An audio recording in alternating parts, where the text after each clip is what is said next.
In the quiet farmlands of Plainfield, Wisconsin, there stood a small farmhouse, ordinary to anyone passing by.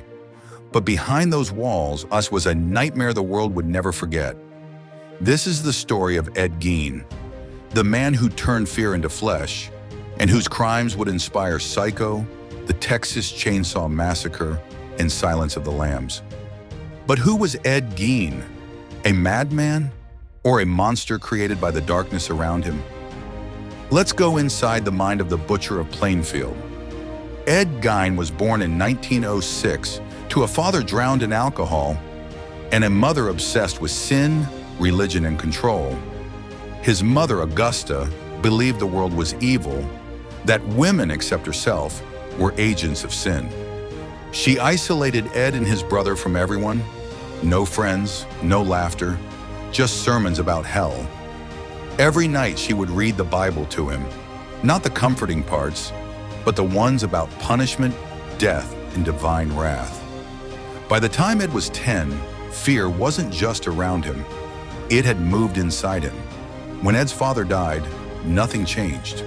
But when his brother Henry began questioning their mother's beliefs, something terrible happened. In 1944, a fire accident swept through their property. Henry was found dead, face down in the ashes.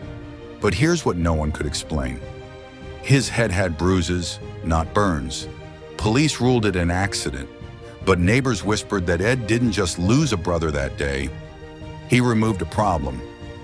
2 years later, Augusta died, and that's when Plainfield went quiet. Too quiet.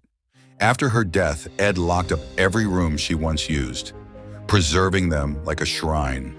He lived in one filthy corner of the house, filled with newspapers, junk, and something far worse.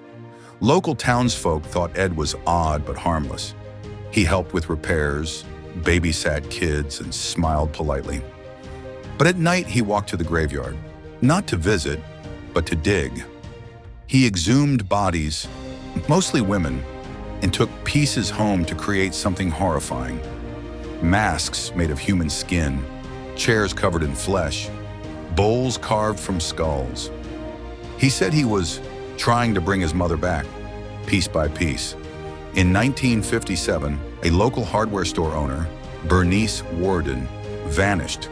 Her last customer that day, Ed Gein. When police entered his farmhouse, what they found would scar them forever.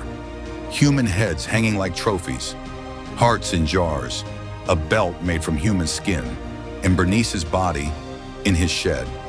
It wasn't a crime scene. It was a museum of death. Doctors declared Ed insane. He was sent to a mental hospital where he stayed for the rest of his life. He never expressed guilt.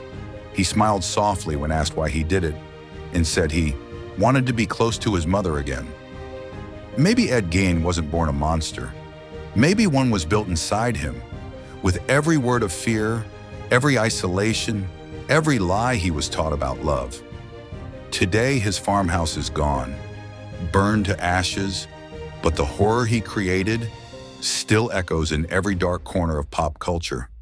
Because sometimes the scariest monsters aren't hiding under our beds. They're born in someone's home. This was the Mind Shock channel, where truth is more terrifying than fiction.